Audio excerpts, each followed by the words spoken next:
War is not just about bullets and bombs. It is about broken hearts, shattered minds, and silent screams no one hears.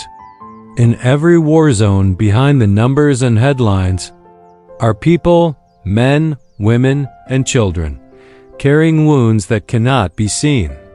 This is the story of what war does to the human mind, and why these invisible scars might last longer than the war itself. 1. Living in constant fear. Imagine waking up not to the sound of birds, but to explosions. Imagine every step you take could be your last. This is the daily reality for those living in war zones. Constant fear rewires the brain. The amygdala, the part responsible for fear, becomes hyperactive. People become jumpy, anxious, unable to rest. Even when the war is over, their minds remain on high alert. That's how PTSD begins. 2.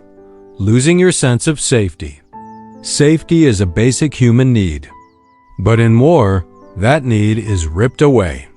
Homes are destroyed. Families are torn apart. And what once felt normal suddenly disappears. When your world collapses, so does your mental stability. Anxiety, depression, emotional numbness. Many survivors feel like they're floating, disconnected from themselves and the world around them. 3. Children, the forgotten victims. War leaves its deepest scars on the smallest shoulders.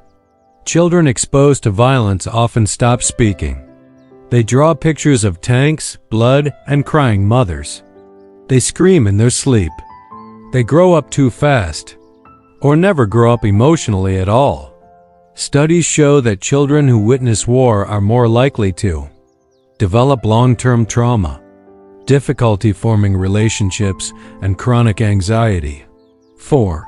The trauma of displacement. War forces millions to flee. They leave behind their homes, their memories, their loved ones. In refugee camps, they wait and hope. But the waiting comes with loneliness, uncertainty, and shame. These refugees carry invisible baggage, fear of the past, pain in the present, and hopelessness about the future. Depression becomes a silent epidemic among displaced people. 5. The burden on soldiers. Soldiers don't return home the same. Many carry guilt, grief, and nightmares. They've seen things that haunt them, friends dying, innocent lives lost. Some feel responsible. Others feel nothing at all. Post-traumatic stress disorder, substance abuse, and even suicide are heartbreakingly common among veterans. They were trained to fight, but not to heal. 6. Stigma and silence.